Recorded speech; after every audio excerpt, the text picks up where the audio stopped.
లో పాలన అయింది కదా స్టార్ట్ అయ్యి 6 నెలల గవర్నమెంట్ ఎలా ఉంది అక్కడ పవన్ కళ్యాణ్ గారి పనితీరు ఎలా ఉంది? ఆయన పనులు ఆయన ఉన్నాడు, ప్రజల కోసం ఏం పట్టించుకుంటున్నాడు. ఆయన పనులు ఆయన ఉన్నాడు, ప్రజలను ఏం పట్టించుకుంటున్నాడు ఆయన. పట్టించుకోవట్లే ఎవరు? పవన్ కళ్యాణ్. ఆ, చంద్రబాబు నాయుడు ఆయన అంతే వేస్ట్. అంతే. మరి ఎవరుంటే బాగుంటుంది అంటారు? జగనే. జగన్. మరి ఎందుకు అంత తక్కువ సీట్లు వచ్చినాయి సార్ అంటారు? మరి లోపల ఏం జరిగిందో మనకు తెలియదు కదా. మీరు ఎవరికి వేసారు ఓటు? ఉం? మీరు ఓటు ఎవరికి వేసారు? జగన్కి వేశారు. వస్తారు ఆయన పార్టీ క్లోజ్ చేసి కాంగ్రెస్లో కలుపుతున్నారు అంటున్నారు. రాడు, ఆయన సింగల్. ఎందుకు వాళ్ళ తల్లి, సొంత తల్లి అన్న సొంత చెల్లి బయటకు వచ్చేసారు జగన్ గారి దగ్గర నుంచి? ఆమె వేరే కదన్నా, ఆమె మొత్తం ఆమె డైలాగ్లే వేరే ఉంటాయి. ఆ. అవును, ఎందుకు వచ్చేసారు అంటున్నా. సొంత తల్లి, ఇప్పుడు మీ ఇంట్లో సొంత తల్లి చెల్లి బయటికి రారు గారు నిన్ను వదిలేసి, అలా ఎందుకు వదిలేశారు అంటున్నా జగన్ గారిని? డబ్బుల కోసం ఏమో. డబ్బులా? చెప్పలేం కదా. మన సొంత తల్లి వదిలేసిద్దా? సొంత తల్లి వదిలేసిద్దా అంటున్నా. ఎవరు వాళ్ళే సంపాదించుకుంటారు కదన్న. జగన్ అయితే ఆలోచిస్తాడు అందరి కోసం. జగన్ చేసినట్టే కనిపిస్తున్నాయి అంటే కదా. జగనే దోచేసుకున్నాడు అనమాట వాళ్ళ తల్లికి వాళ్ళ చెల్లికి పంచకుండా. అట్లానే కాదు, జగన్ చేసిన అయితే కనిపిస్తున్నాయి. ఆయన ఏంది ఆయన విలేకరు ఆ విధంగా అడుగుతాడా? ఇప్పుడు మాయన్న కష్టపడి 5 సంవత్సరాలు ప్రజల దగ్గర నీట్గా జాగ్రత్తగా వాళ్ళని ఇబ్బంది పెట్టకుండా అంత కష్టపడి చెమట వచ్చి మోసం చేసి సంపాదించిన సంపాదన వాళ్ళ దగ్గర మేము కష్టపడి సంపాదించుకున్నాము. అది కాకుండా మా నాయన, ఇప్పుడు మా నాయన అంటే నాకే కదా రావాల్సింది మొత్తం. మా చెల్లికి మా అమ్మకి ఎందుకు ఇస్తామా? వాళ్ళు ఆడైనా పోయి అడుగుతున్నాలా, వాళ్ళతో మాకేం పని? అదేంది బా మాడుతుంబా, మేము ప్రజల దగ్గరే మేము జాగ్రత్తగా నీట్గా మోసం చేసి తీసుకుంటా అంటే వాళ్ళకి తెలియకుండా మరి ఇంతమంది ప్రజల దగ్గర నీట్గా జాగ్రత్తగా మోసం చేసి తీసుకుంటే వాళ్ళే గుడ్డి నా కొడుకులు మళ్ళీ మాకు మా అన్నే కావాలా ఇందాక కూడా మాట్లాడుతున్నాడు వాడి దగ్గర నూకినట్టు వాడికి తెలుసా? అంత జాగ్రత్త మేము కష్టపడి తీసుకుంటే నీ డైలాగ్ అసలు నీ క్వశ్చనే నాకు నచ్చలా. అదేంది ఇప్పుడు మా చెల్లి శరీరంలాకి మేము ఇయ్యము, నీదేంది మధ్యలో, నీదేంది మేము ఇయ్యమయ్యా, మాకు అలవాట్లేదా? మా అమ్మకి కానీ మా చెల్లికి కానీ మేము ఎందుకు ఇస్తామో?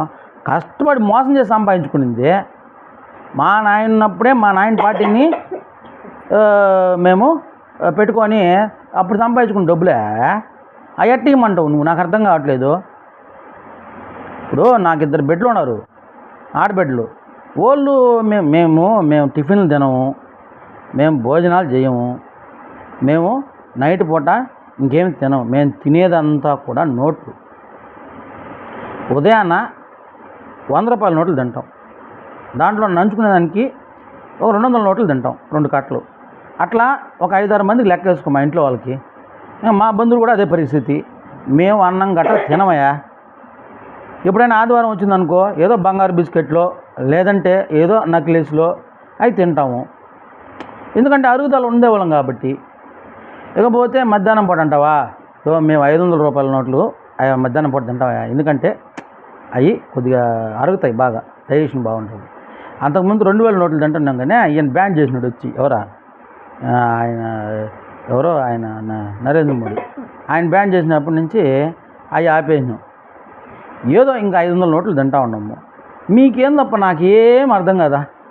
మేము కష్టపడి ప్రజల దగ్గర నీట్గా నిజాయితీగా సంపాదించుకునే సంపాదన కూడా మీరు ఏం కర్మ స్వామి మాకేం కర్మ ఇది? మేము సంపాదించుకొని కష్టపడి సంపాదించుకొని అందరి నోళ్ళు కొట్టి మేము సంపాదించుకుంటే మా జుట్టుకు పోయి మా అమ్మకి లేదు మా అక్కకి లేదంటే నేనేం చేసేది? మా అన్న మేము బతకబల్లే.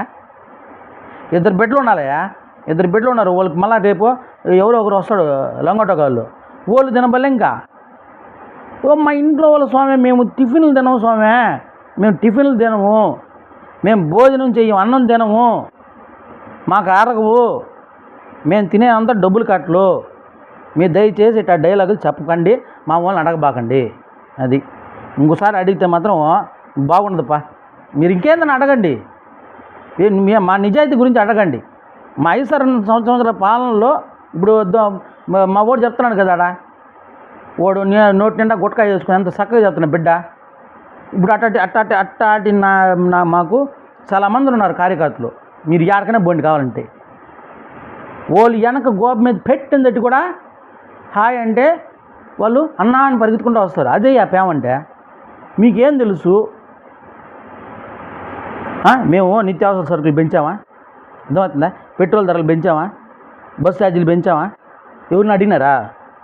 దాన్ని బాండ్ అంటారు, బంధము. అది బంధం అది. మేము ఎంత నీట్గా లిక్కర్ మీద డబ్బులు పెంచి అందరు నోట్లు కొట్టాము. ఎవరికైనా తెలుసా? దాన్ని నీట్గా అమ్మ ఒడి రూపంలో ఇచ్చేసాం మేము. మళ్ళా ఏదో వాళ్ళకి ఇప్పుడు మేము ఒక ₹1,00,00,000 తీసుకున్నప్పుడు వాళ్ళకి ఒక 10,000 పంచాము. అవన్నీ మీరు బయట పెడితే అట్టా ఇది కరెక్ట్ కాదబ్బా, ఇది కరెక్టే కాదు ఇది.